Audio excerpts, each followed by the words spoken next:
Prabhu Nityananda, Shri Advaita Gadadhara, Srivasadi Gaura Bhakta Vrinda, Hare Krishna, Hare Krishna, Krishna Krishna, Hare Hare, Hare Rama, Hare Rama, Rama Rama, Hare Hare, Pujantam Rama Rameti, Madhuram Madhuraksharam, Aruhya Kavita Shakham, Vande Valmiki Kokilam, मनोजवं मारुततुल्यवेगं जितेन्द्रियं बुद्धिमतां वरिष्ठं वातात्मजं वानरयूथमुख्यं श्रीरामदूतं शिरसा नमामि आपदामपहर्तारं दातारं सर्वसम्पदां लोकाभिरामं श्रीरामं भूयो भूयो नमाम्यहं दक्षिणे लक्ष्मणो यस्य वामे च जनकात्मजा पुरतो मारुतिर्यस्य तं वन्दे रघुनन्दनम्.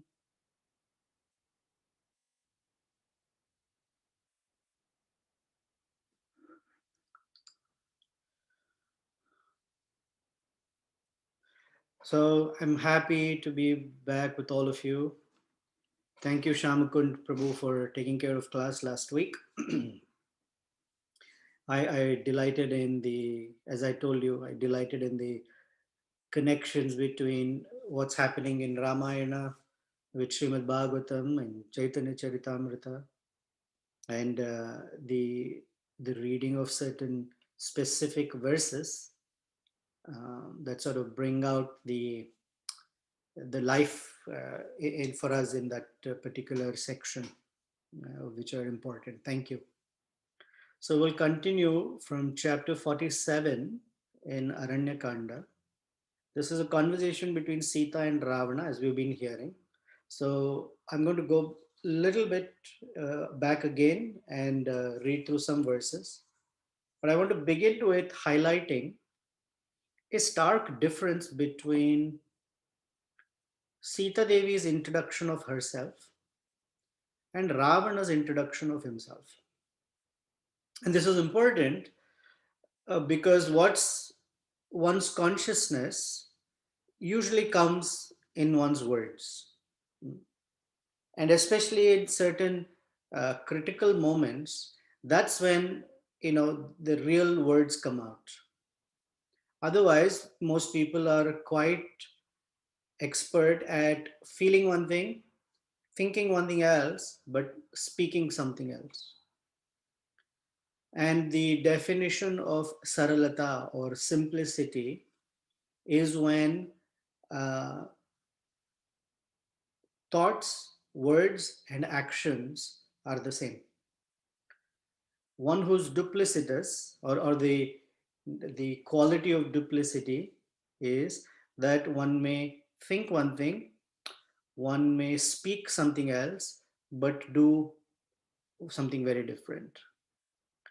And as a person following dharma, or especially following Ramayana, Sri Ramachandra and Sita Devi's footsteps, the process of sadhana is to try and bring these three to be the same. What one thinks, what one speaks, and what one behaves, or how one behaves, as much as possible to be exactly the same. In Ramachandra's case, it's exactly the same. Ravana, when he asked Sita Devi, "Who are you?" after glorifying and describing her very beautiful and shapely body parts, which is not appropriate to do, he asked her, "Who are you?" And so in the third verse of 47, she says, "Duhita janakasya aham, maithilasya mahatmanah, Sita namna asmi, bhadram te ramasya mahishi priya." So we'll take every word, but something that immediately we can highlight is in Vedic culture, saying something or beginning aham is generally considered egoistic. That one doesn't say aham, or it doesn't begin that way. Of course, it's not just the word, but how one feels as well. But Sita Devi says, Duhitasya Janakasya. I am Janaka's daughter. She didn't say I am. She says, Janaka's daughter I am. Aham Maithilasya Mahat. I am the daughter of the great king of Mithila by the name Janaka. That is her reference, that she sees her identity in reference to a great person. And then Sita Namna, my name is Sita. Asmi, I am Sita. Bhadramte, all glories to you. Ramasya Mahishi Priya. Mahishi means queen.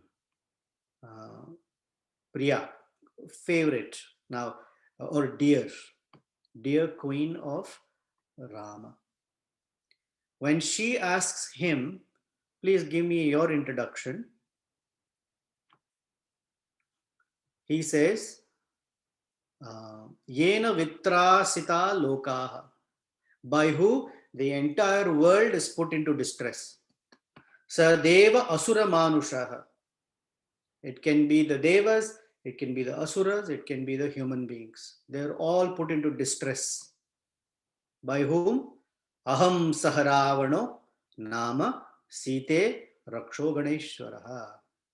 Aham Sara. I am that Ravana by which the entire universe is put into distress. And I am the leader of the Rakshasas. Aham Saharavana. So he begins his introduction with Aham. Second, his identity is on his own. I am the leader of the Rakshasas. And her identity is, I am the daughter of Janaka, a great person. And the queen of Ramachandra, another great personality. So her identity is in relation to someone else, some other great person. His identity is on his own supposed greatness. So he's gloating. He's gloating about his strength and pride. And third, because he starts Aham Saharavanam, it's an indication of pride. And pride comes from one's own strength. Humility comes from the strength of Krishna and or the parampara. So in reference to someone great. Actually, both persons can be very, very strong. We'll take the reference of Hanuman, for example. Ravana's pride is, I am great on my own. Hanuman's strength is, I am great because I am Ramachandra's servant. Sita Devi says, my identity is, I am Janaka's daughter and Ramachandra's wife. So I'm repeating the same thing, but you get the point of it. Then, as the conversation continues, Ravana describes or proposes that she become his queen. And she says that I had enjoyed the greatest of human delights in Dasharatha's palace as Ramachandra's queen. So Ravana says, if you become my queen, you will be the foremost of 500 queens. You'll be the principal queen. He never told her that you will become my Dharma Patni. Because, in general, the word for a wife is Dharma Patni. She's not like Dharma, Artha, Kama, Moksha. No one refers to wife as Kama Patni or Artha Patni. She's always referred to as Dharma Patni. Because she is the one who keeps the husband on the path of Dharma. That's her power and strength. But Ravana did not invite her to be Dharma Patni. He said Mahishi. Mahishi means queen of the land. Mahi means the earth or land, and Ishi, like Isha, is the master, queen. So when it is Mahisha, then it means king. Mahishi, queen. So he told her, you'll be my primary queen. You will enjoy delights that even the Devatas, the Gandharvas cannot even imagine. You will have the finest of silk cloth embroidered with fine gold and jewels to wear. There will be attendants who will make your hair, soak you in perfume, bathe you with milk and other herbs, and treat you like no one else can be treated in the universe. And here you are living in the forest, work as a wife of Ramachandra, mere human being. And that human being is not even an intelligent or strong person. He went running after a deer. So come with me, I'll take you. So she is referring back to that conversation and making a comparison between Ravana and Ramachandra. And I'm going to list, first I'm going to read out the verses and we'll list them in English so we can make and see what kind of comparison she says. So there are about 3 verses. Yad antaram. So the refrain in all of these shlokas is yad antaram, the kind of difference. Antaram means difference. So the difference, just as these two are different, you and Ramachandra are different. That's the structure of the sentence. Just as this and that, so as you and Ramachandra. So yadantaram simha shrigalayoh vane yadantaram syandika samudrayoh surah agrah savirakayoh yadantaram tadantaram dasarate tava evacha yadantaram kanchana sisalohaya yadantaram chandana vari pankayoh yadantaram hasti bidalayoh vane tadantaram dasarate tava evacha. So you see the reference. Yad antaram vayasa vainateyoho yad antaram madguhu mayurayoho api yad antaram hamsa gruddhayoho vane tadantaram dasarate tava evacha. So the 3 shlokas end with tadantaram dasarate tava evacha. That's the difference between the son of Dasharatha and you. So she makes 9 comparisons. The first she says is, he is a lion and you're a fox. Simha and Shrigalaya. Simha, the reference being that a lion is courageous and hunts and finds his own prey. But a fox eats what the lion has killed. While the lion is eating, the fox will come in a very quiet, hiding sort of way. And while the lion is not looking, takes small pieces of meat and runs away because he's scared.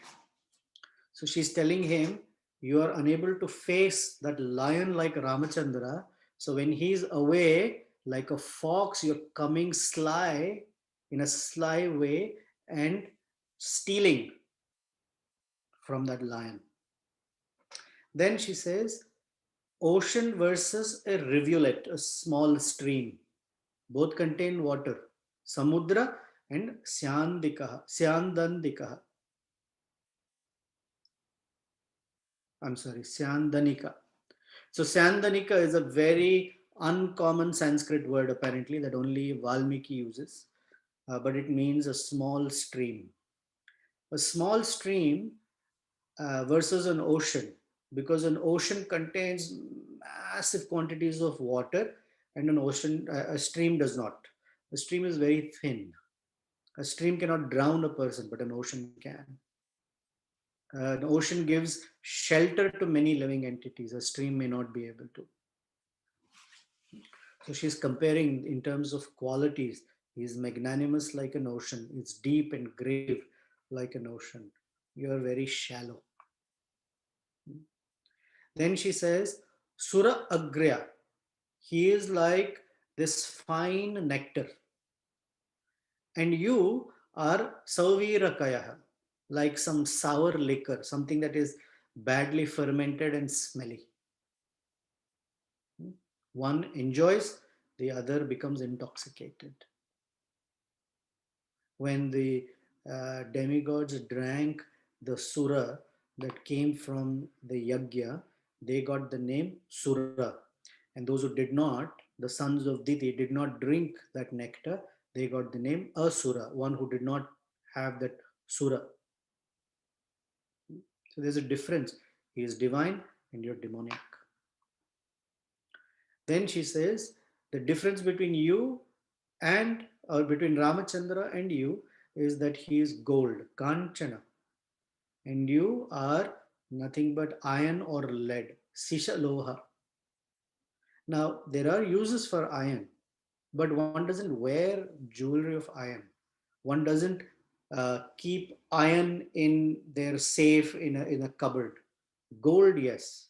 Gold makes a person look very beautiful. So one who associates with Ramachandra becomes very decorated. The one who associates with you, like lead, only goes down. We usually refer to lead as something that weighs one down. So with you, a person will go down. With Ramachandra, a person will become decorated. Then she says, Sri Ramachandra is as good as sandalwood water, Chandana Bari. But you are a foul smelling sewage like water, Pankaya. Pankaya means dirty water.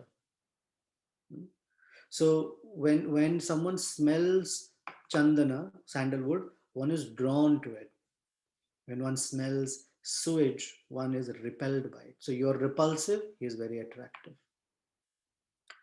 Then she uses the reference of Ramachandra is like a strong wild elephant, Vane Hasti, a wild elephant in the forest. And you are nothing but a cat, Bidalayaha. There's no comparison of strength. A wild elephant is very majestic. And when he walks, other trees and creepers and other animals run away because it's such a majestic gait and domineering presence. But you are a cat. What does a cat do? Comes and steals food in hiding. That's why they say, tiptoeing like a cat. Then she says, Ramachandra is like Garuda, Vainateyaha. And you are nothing but a crow, Vayasaha. Garuda flies at very, very high heights, very high up in the sky. A crow cannot go so high up. And if he tries, he will die. He cannot breathe. And a crow, Garuda is revered, and a crow is shooed away. Then she says, Ramachandra is like a peacock, Mayuraha, and you are nothing but a waterfowl, Madgu. Madgu. I mean, a waterfowl makes pak pak noises, but a Mayura is very beautiful to see. So your Ramachandra's features, his qualities, character are very beautiful. You're nothing but a waterfowl. Brown color feathers, really nothing attractive about you.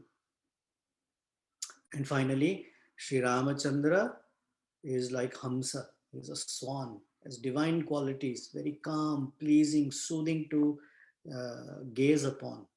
And you are a Gridhra, vulture. Now she's having this conversation and Jatayu is not far anyway, but she calls Ravana a vulture. A vulture is one who eats on dead bodies, just cadavers. Your diet is cadavers. Ramachandra's diet is like a swan, can separate milk from water and take in pure milk. So she is very, very scathing and very strong. But Ravana will not take no for an answer. So he insists. But now, after what Sita has spoken, she asked him, who are you? Can you please give me a clear understanding? So Ravana loudly clapped once, and from the disguise of a sannyasi, transformed himself into his original 10-headed, massive, uh, massive size, with eyes that are blazing, reddish, with a very deep, thunderous voice. He became angry at Sita's words and he knitted his eyebrows like this. Evam bruvatyam Sitayam samrabdha purusha aksharam lalate, lalate means forehead, bhrukutim krutva, lalate bhrukutim. He squinted like this and knitted his eyebrows. Ravana prati uvacha, and he spoke. Prati uvacha means he spoke in a very strong, emphatic way. He says, Bhrata Vaishtravanasya aham. I am Kubera's brother. Sapatno Varavarnino. And I am with a great complexion. Aham Sapatno Varavarnino. Varavarnino. I have great complexion. I am Ravano Nama Bhadramte Dashagrivaha Pratapavan. I am known as Ravana, the 10-headed great person. And then he says, when I look at any living entity, whoever that is, Gandharva, Rakshasa, birds, snakes, animals, devatas, doesn't matter who they will flee with fear. People are frightened because they think they see me as death personified. And as far as that great Kubera is concerned, I have defeated him in battle. And I have mercilessly defeated him. I took away this Kubera, who's the demigod of managing wealth for the universe. I took away his greatest wealth, the Pushpaka Vimana. And I am the person who lifted Kailasa with my bare hands. Kailasam Parvatam Shreshtam Adhyaste Naravahana. But I will not do, I defeated Kubera, but I will not necessarily destroy Kailasha because I have great reverence for it, meaning Lord Shiva is sitting there. But I was able to lift Kailash with my hands. Yasya tat pushpakam nama vimanaha kamagam shubham. That great airplane called Pushpaka Vimana, kamagam means moves on one's desire. Viryad avarjitam. I have defeated him in battle with my prowess. Yami vihayasam, and I have used it with which I will be traveling all over the skies. And then he keeps on gloating about his greatness, and he says, where I am present, even the trees whose leaves will rustle in the wind will just stop. Because if I look at them angrily, the entire tree will wilt. And where I am, a river that is moving with gushing sound suddenly becomes quiet and moves slowly because the river may be afraid that I will dry her up just by my glance. Where I live is a very, very great place called Lanka. Mama Pare Samudrasya Lanka Nama Puri Shubha. A great auspicious city called Lanka is on the other side of the ocean. Samudrasya Pare. Sampurna Rakshasai Ghoraihi. It is filled with very threatening Rakshasas. Yatha Indrasya Amaravati. And it is as beautiful as Indra's Amaravati city. And why is it beautiful? Prakarena parikshipta pandurena virajita. Prakaram is the front yards. The whole city is covered and encircled by beautiful compound walls that are pandurena virajita, shining white silver. The entire walls are made of white silver. And Hema Kaksha, all the chambers where people live, my people live, all their house is made with gold. Huh? Ramya Vaiduryam Torana. And the archways for all the doors, all the archways are made with Vaidurya, special kind of jewels. Then she says, and he continues, in my Lanka, I have great elephants, horses, chariots. Uh, Constantly there are sounds of trumpets, trees that are always filled with fruits of all kinds of uh, variety. And the gardens are filled with trees and birds constantly chirping in those trees. Sita, if you come and stay with me, then you will be the very unique, special one among all of the other females that are there.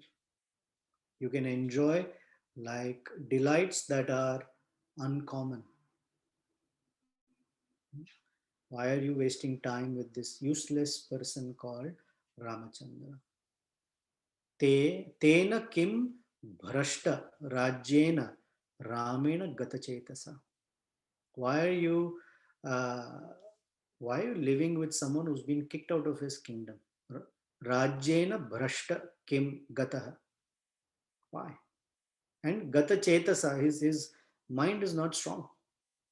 Karishyashi vishalakshi tapasena tapasvena. And you've become although you deserve to be adorned with all sorts of jewelry and silk and made to sit on a great throne, you're living like an ordinary hermit here. This doesn't suit you. It seems very unnatural, artificial. Okay. So come with me. I am the king of all the demons, but I have been severely hit in my heart by the arrows of Cupid. And my mind is completely restless because I am completely madly in love with you. And your rejection is unbearable. I want to take you. Uh, and if you're refusing me today, then it may be possible that you may regret it, just the way Urvashi regretted when she kicked Pururavaha. Prati bhiru atya iva Pururavas Urvashi.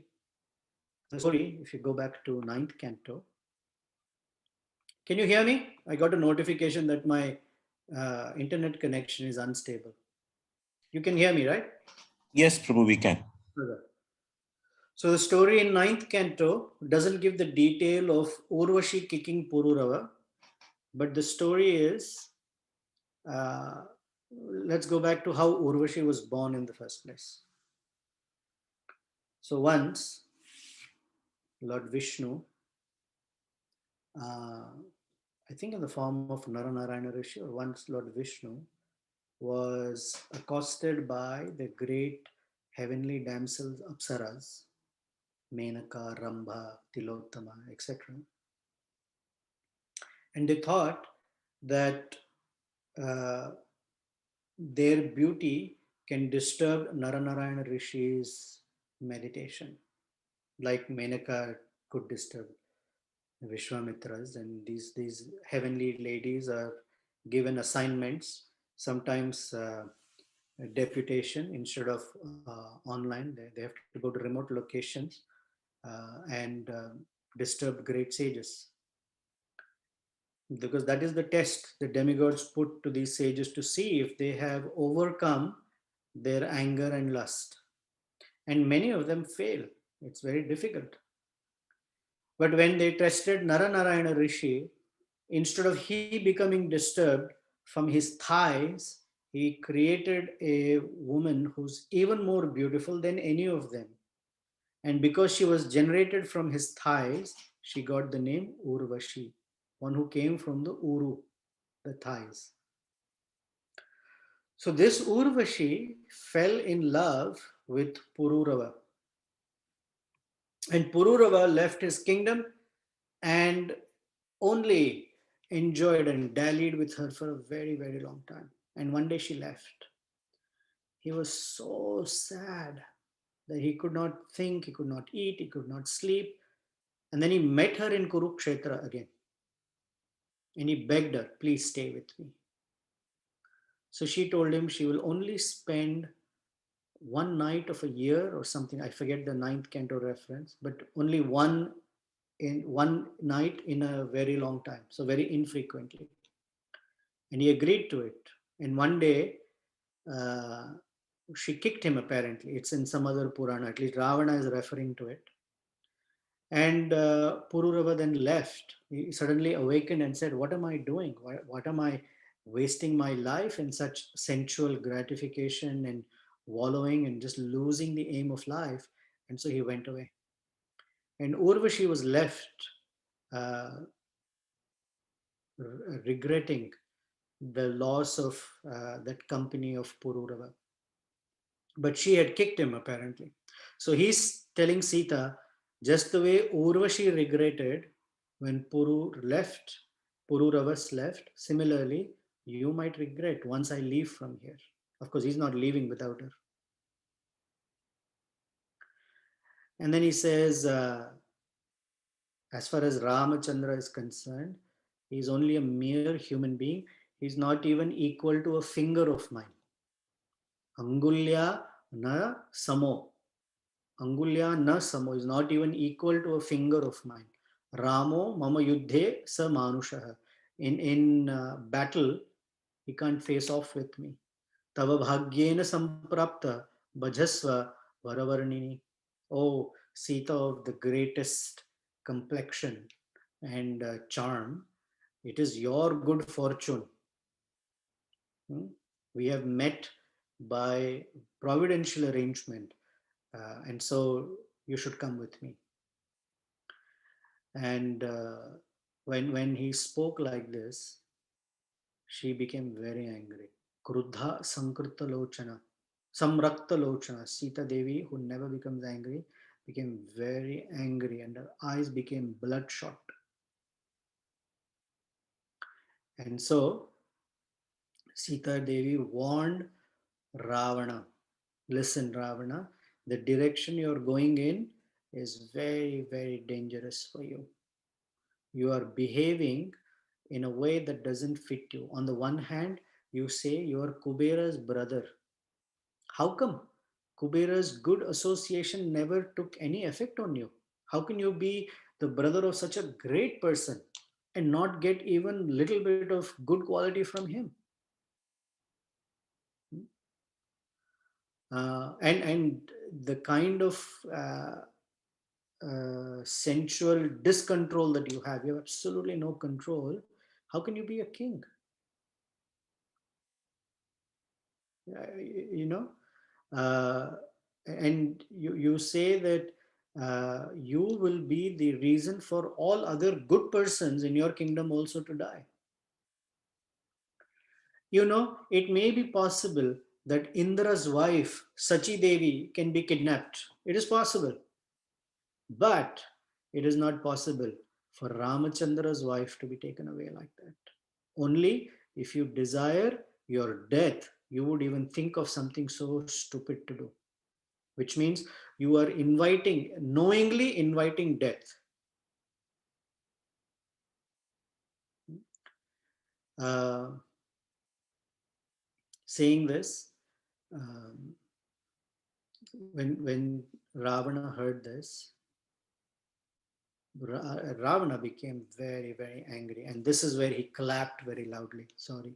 Sitaya vachanam shrutva dashagrivah pratapavan haste hastam samahatya chakara samuhata vapuhu. And he clapped once and showed his gigantic, fierceful form. And then he became very, very angry. And he said, perhaps Sita, you've not heard properly what I told you about myself. You're not listening. I can uh, I can stand in the sky and lift the entire earth with my bare hands. I can gulp down an entire ocean, and I can even put Yamraj to death. I can kill Yamaraj. Although previously, when Ravana went to fight with Yamaraj, Yamaraj was ready to kill him, and he was stopped by Lord Brahma saying, "No, no, it's not your job. The Supreme Lord has to come and take care of it." But here he is boasting to a woman. He said, "I can split the entire sun. Instead of one sun, I can make them two. I can split the entire earth with my arrows. I can take any form that I like, and I can bestow upon you any wish that you want. But I must be your husband. I want to be your husband." So they're going back and forth at this. And finally, he made a very, very fierce attempt. And Sita, like a leaf on a tree, started shivering. And at that time, Ravana put one hand under her neck and another hand under her knees and carried her and put her on Pushpaka Vimana. And I'm trying to look for that verse, which is very, very interesting. Valmiki's description. So give me 1 second. Ah, there it is.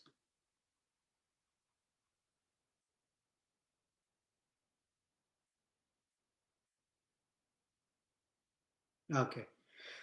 So when these two are going at each other and she's not accepting, he becomes very angry and he says, "You are a dumb witted woman." Okay. Uh, you think you're very intelligent, but you're actually dumb witted. You are following that mindless Rama who, just by the word of a woman, ran away, left his kingdom just because Kaikeyi said something. He left his whole kingdom. Okay, with all of his friends there in Ayodhya, he left and went away and is living in the forest like a hermit. He can't get his kingdom back, and he's after all a human being, so he's going to die very soon. So, what's there in Ramachandra that I don't have? Look at my greatness. And says, here Valmiki writes, Iti uktva Maithilim Vakyam Priya Arham Priyavadinim. By saying this, who by herself is a very, very good, eloquent speaker, Sita Devi, and who can address this fellow's bad consciousness. Abhigatya Sudushta Atma Rakshasa Kama Mohita. He was so taken over by his lust. Jagraha Ravana Sitam Buddha Ke Rohinim Eva. He said, Jagraha. He carried Sita, Ravana Sitam, just like Buddha, Jupiter, in the sky carries Rohini, or comes close to the uh, constellation called Rohini. And I'm not an astrologer. Shamakun can speak in if he likes. But if the reference of Buddha and Rohini is that actually, if you read in ninth canto, there is some reference that Rohini was uh, mm, Soma's, actually, she belonged to Brihaspati. Soma impregnated her, and the child that was born of Rohini and Soma is Buddha. So, Buddha carrying Rohini means like this, like a son carries his mother. What it means is, while he was carrying Sita Devi, uh, don't ask me did he think of her as a mother. What it means is, at that moment, that lust was not in its peak. Although there is contact, it is like a son carrying them. So the commentators sometimes say, suppose somebody's mother has become ill and needs to be taken to the hospital, then a son will carry his mother. But when although the full body is in his arms, there is no lust at that time. Although she's a grown-up woman and he's a grown-up man. So this is Maheshwara Tirtha's reference, because his commentary is somehow that Ravana in his words is actually a worshipper of Lakshmi Devi or Sita Devi, but it doesn't come out. Although Valmiki never refers to it that way, except this line that Buddha ke Rohinim Iva. So with that, he put her on Pushpaka Vimana, which had just shown up right there, because it can come according to the desire of its owner. He put her on it and was ready to fly off from Panchavati. Sometimes in some versions of Ramayana, they say he did not touch her, but he dug the whole ground where the cottage was and took her with the cottage onto the Vimana. But particularly here, uh, Valmiki is describing, and he's especially describing how he carried her. Vamena Sitam Padmakshim Murdhajeshu Karena Saha. Karena means with his hand. Which hand? Vamena. With his left hand, he put under Sita's neck. Padmakshim Murdhajeshu. Murdhajeshu means under the head, right here on the neck. And Urvoho tu Dakshinena eva Parijagraha Panina. With his right hand, he put right under her thighs. That is where the knee bends, and carried her. Tam Dashtva Girishtunga Abham Tikshnam Drashtam Mahabhujam. Pradra Van Mrityu Sankasha Bhayartha Vanadevata. When Ravana carried Sita like that, all the other living entities that were there, uh, when they saw Ravana with sharp fangs, armed with an armor and shining, uh, and like death personified, all the forest deities, Vanadevata, all of them, there are deities in the forest, they all quickly ran away from that scene because they were scared, they were terrorized by Ravana. So, and then it describes how all the birds, the trees, the animals, the snakes, they all just ran away from the scene. They were too scared that if Ravana sees any one of them, they would go away. Then there is a beautiful verse, Tam akamam sah kama artha pannaga iva badhum iva. Pannaga means the wife of a king cobra. When eagle or Garuda carries away one snake, the other companion in the ground is slithering and looking up at the sky with eagerness and crying. Similarly, when Ravana carried Sita, Godavari river that is below was quietly moving like a snake and looking up to the sky with sadness that Ravana is just taken off with Sita. And there are other descriptions, but we'll stop here and see if there are any comments and concerns or questions. Don't ask me, did he feel that Sita Devi is his mother? Of course not. Otherwise, why one wouldn't abduct one's own mother? But the reference is nice. Buddha ke Rohini Miva. All right. Comments, questions, thoughts, inspirations. Shamakund, anything from astrology about Buddha and Rohini you want to enlighten us with? Because I don't know much. I too have to look up at it, Prabhu. Not that I recollect right away, Prabhu.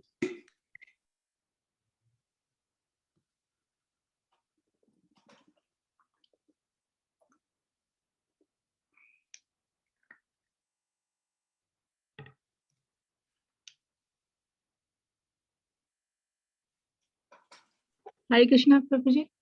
Hari bol. Um, Please accept my humble obeisances. All glories to Srila Prabhupada.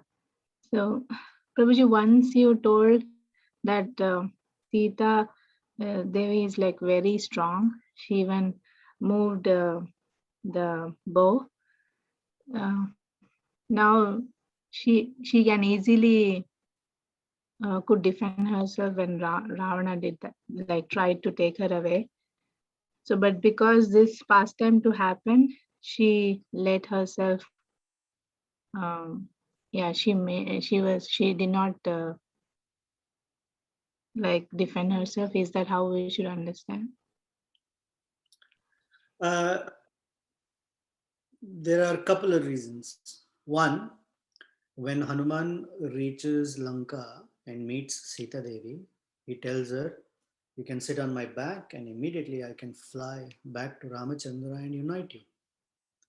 So she says, "Yeah, that's possible, theoretically, but no, I don't want it to be that way. I want Ramachandra's glory to be known in the entire universe, that he is capable enough to come and take care of Ravana, all of Ravana's companions, and take me back like a rightful king would do." She herself is more than capable. She doesn't even have to fight Ravana. Just a glance and the fellow will be done. But the Devatas had asked Sri Ramachandra or Lord Vishnu at the fire yagya that, "You please, we want to see you have a battle with Ravana, and please kill him in a battle." Now that promise Ramachandra or Lord Vishnu had made, so it has to be manifested that way.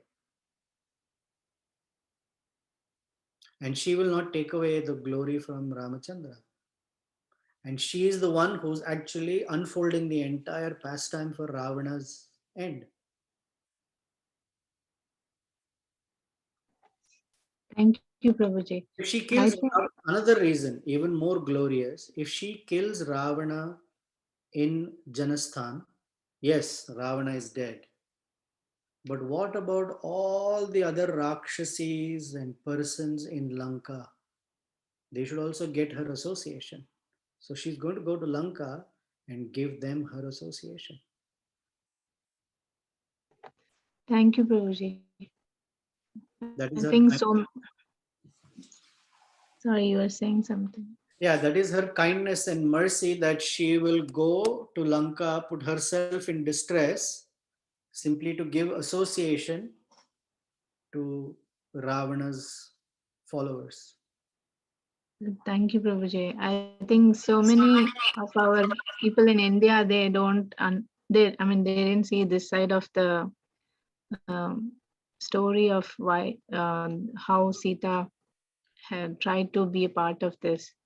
Yeah, generally people think of Sita as one weak lady. And I said That's even when we started Ramayana itself that Sita is not a weak woman.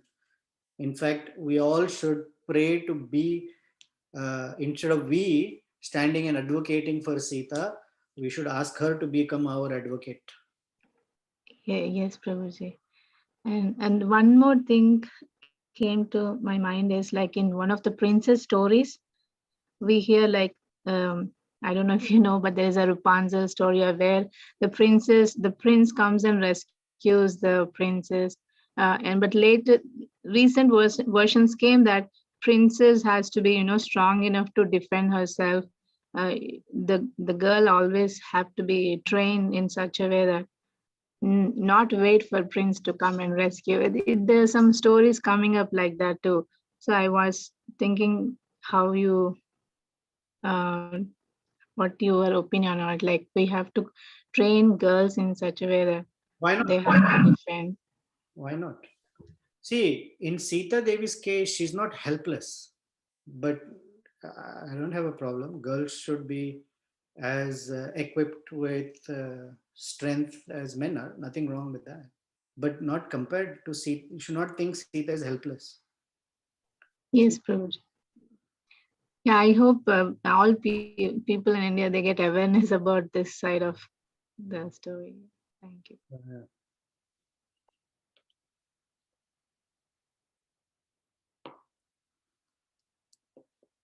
Okay, anything else?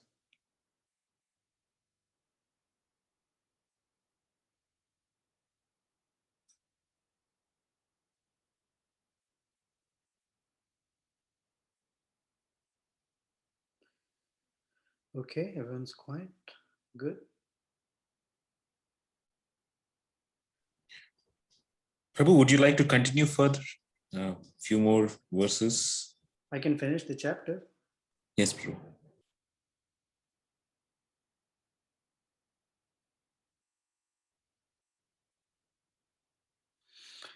Um, when Ravana carried Sita and was about flying away,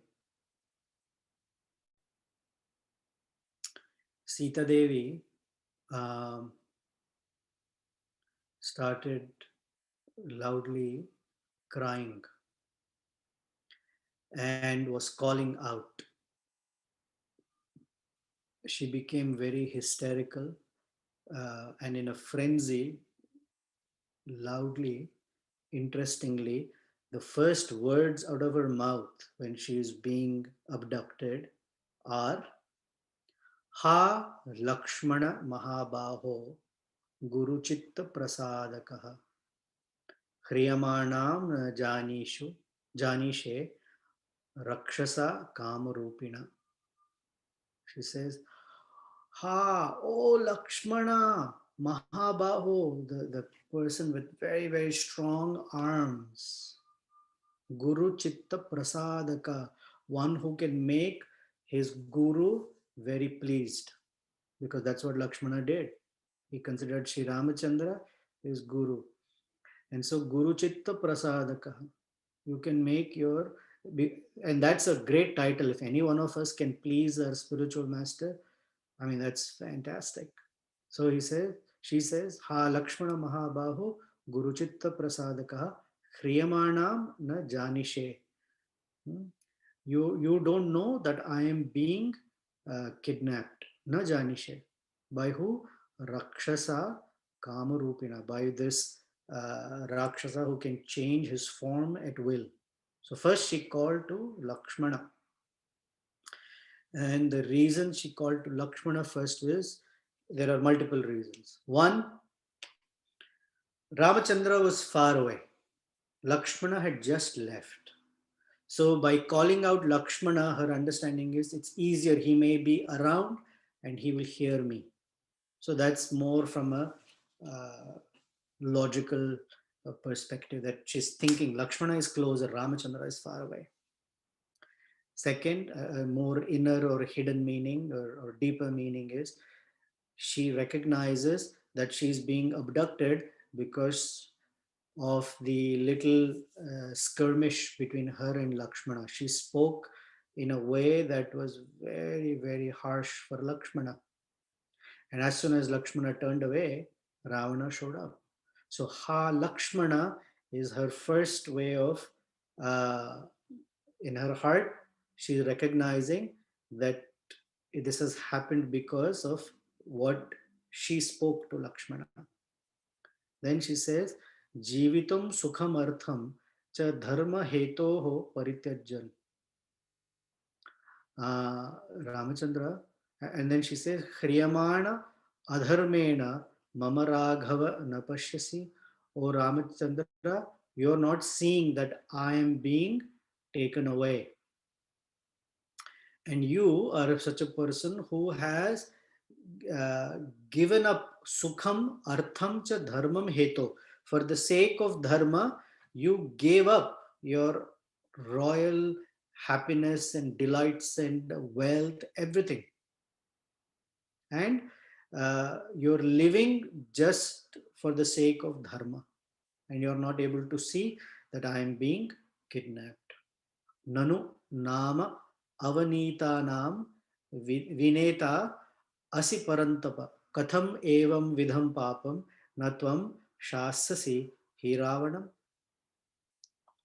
O Ramachandra, who can give your enemies a very, very tough fight, that you're the supreme controller of all situations.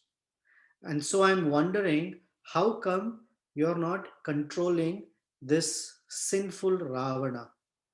Katham evam vidham papam natvam shasasihi Ravana. Shasasa means we are not able to subdue or control, although you're the supreme controller. How come you're not controlling this Ravana right now? And then she says,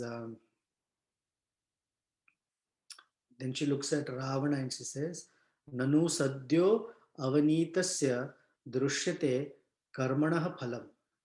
Kale api angi bhavati atra sasyanam eva paktaye.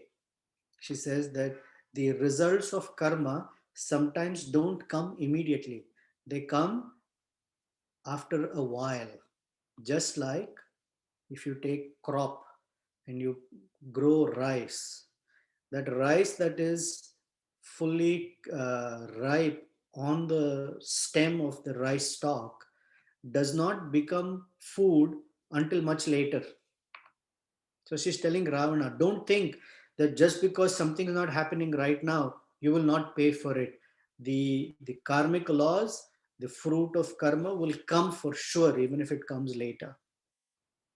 Tvam karma kritvan etat kala apahata upahata chetana jivita antakaram ghoram ramat vyasanam apnuhi.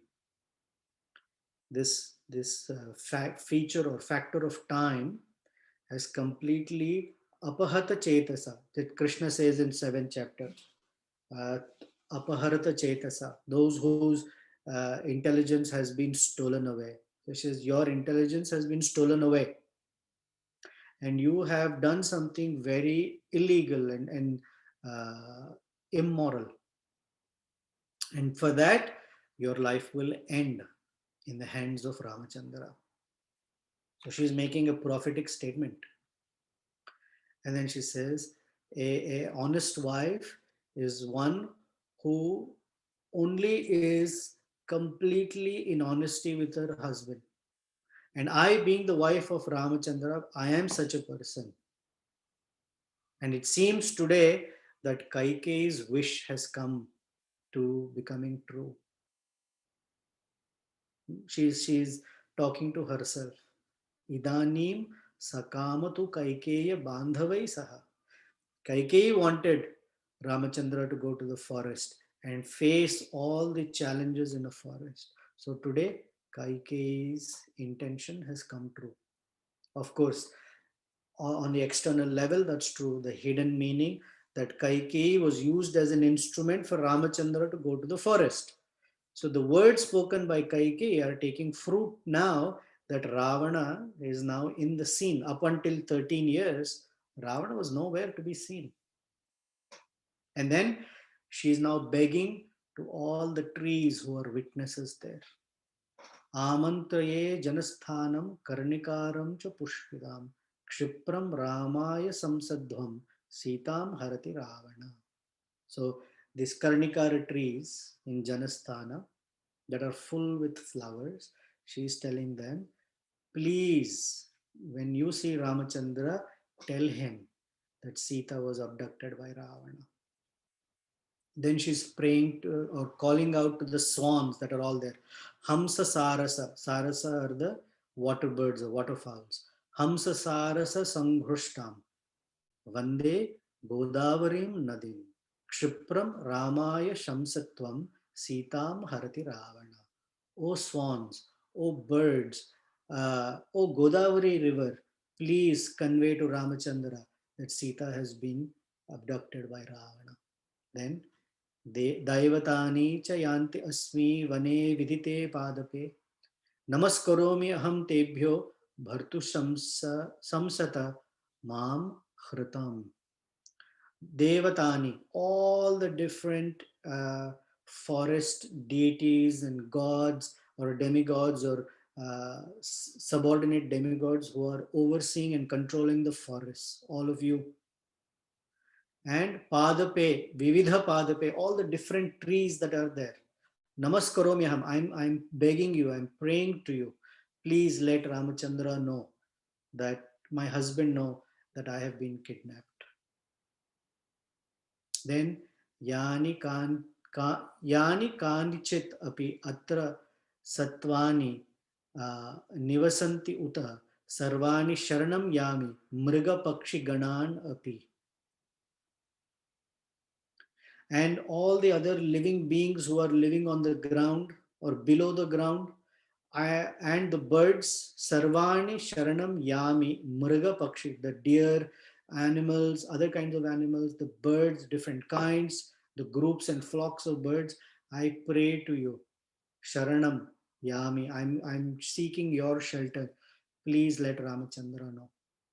Inform my husband that Sita was abducted by Ravana.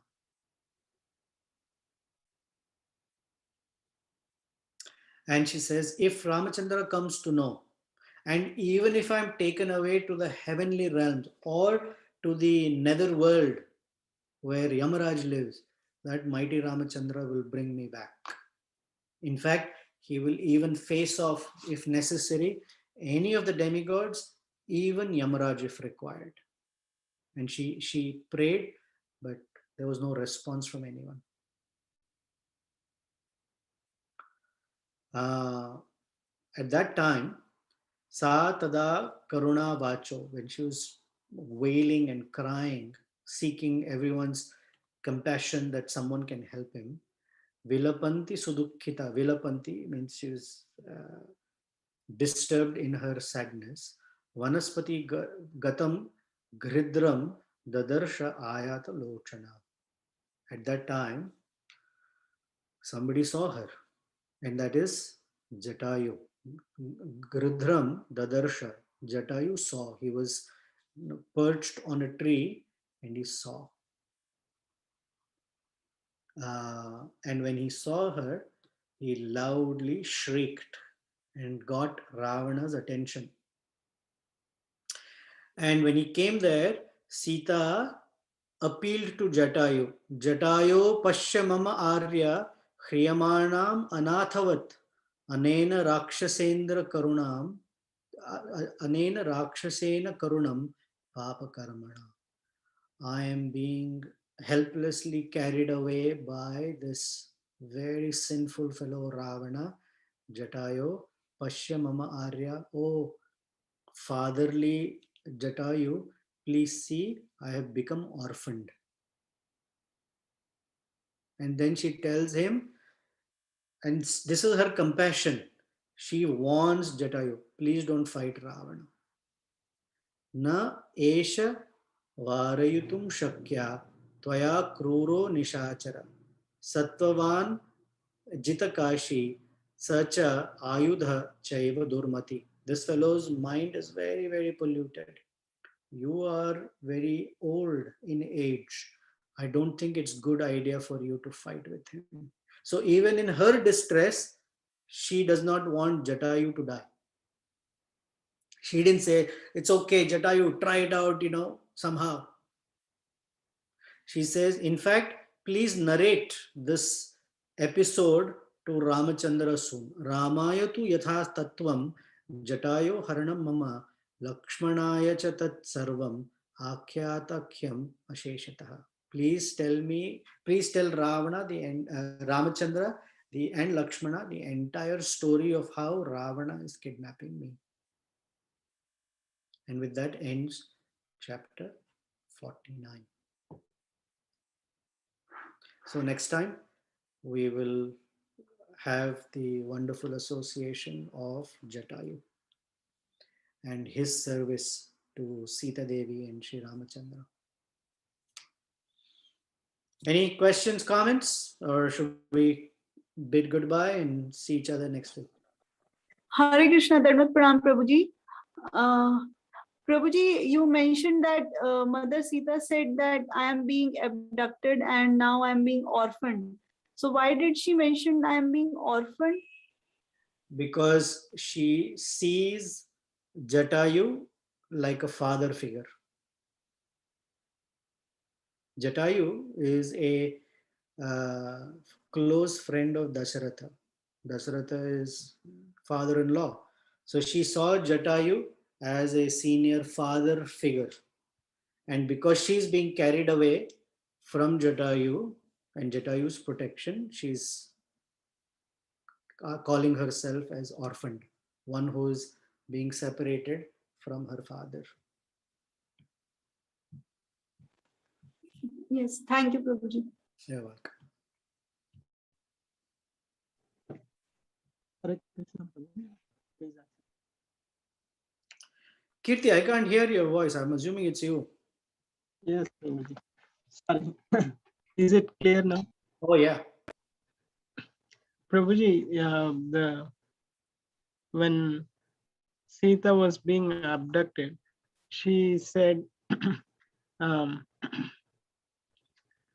Lakshmana, you are not able to see that this Ravana is abducting me. Was it like a statement, or she was saying, how come you are not able to see that I'm being abducted? Let me pull up that verse.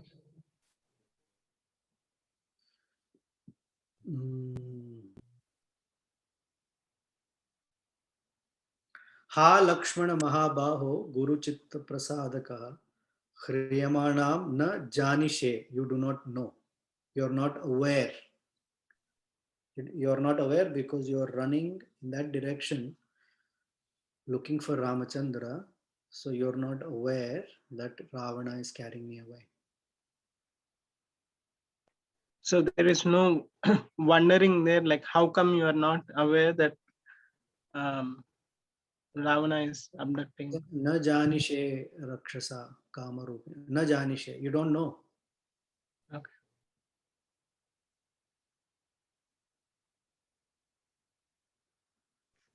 Thank you, Prabhu. You're welcome.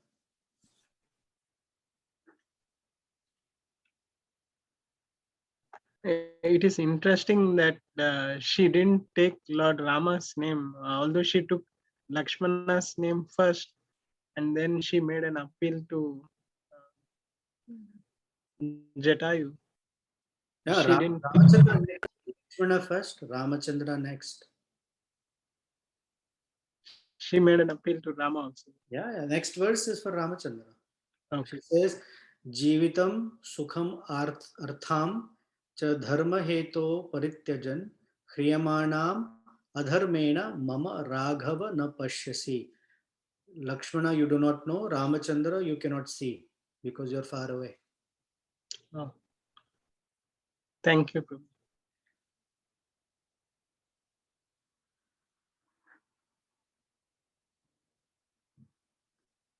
Okay. Seems like we're done for the day. Until we meet again. Thank you all. May Sita Ram, Lakshman and Hanumanji be our constant protectors. Although we are very vulnerable to Ravana carrying us away very easily. The Ravana, the mind, and the desires in the mind, the impure desires. It's possible. Sita Devi at least put a strong resistance.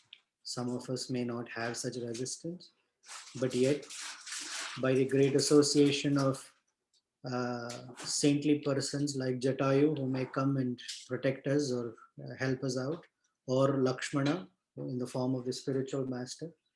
Therefore, she thought of him first, because the first appeal is to the spiritual master instead of the Supreme Lord, because the spiritual master is the personification of the Supreme Lord's compassion. And therefore, she called Lakshmana first. And may we all be protected as we are trying or creeping or crawling. Some are running, some are walking, some are slowly making steps, some are literally crawling, some are trying very hard to even crawl on the spiritual path. But all of us have great hope as long as the grace and protection of the spiritual masters are with us. Hare Krishna. Hare Krishna, Prabhu. Quick. Prabhu, do you have time for just one quick question? Oh, sure. sorry, it came to me when you were like concluding the section. So I was curious to understand, Prabhu, that Jatayu's not being able to protect Sita Devi. What is this an indicator of? The indicator that one, Ravana is very strong, Jatayu is very aged, but he did not make such a consideration. Jatayu is an example that regardless of how formidable the difficulty is, he did not shy away from attempting. Some people don't even attempt. So his courage is he attempted. Of course, he didn't succeed in the worldly sense, but he got moksha by Ramachandra. So he was very successful. Interestingly, the lesson from one of the lessons from Jatayu is our effort may fail, but Ramachandra considers that a success that we even attempted. Okay. Yeah. So like Sita Devi is playing a soul like who got strayed away. So, and as you mentioned that unless there is mercy or spiritual master. So in that sense also I was trying to understand that in this our journey of like my journey being a strayed away soul and conditioned soul, what Jatayu means for me in my life. Well, Jatayu is, she says, Arya, like a fatherly figure, meaning association and the help of other people. Without help, we cannot assume that we can fight our own battle against the very strong material energy. We need association of others. We need other Right. people's help. And it's not that Jatayu did not help. Jatayu helped. One, he Yeah. fought, but he is the one who also conveyed to Sri Ramachandra before giving up his body. So Ramachandra could find Sita Devi. Yes, Prabhu. Yeah. In The this great, yeah. spiritual life is not a journey that one makes alone. It's a journey that we need, that we make with the help of many, many, many people who contribute in different ways. Yes, Prabhu. Yeah, yeah. Thank you very much, Prabhu. That makes Okay, sense. thank you. Srila Prabhupada ki jai. Jai.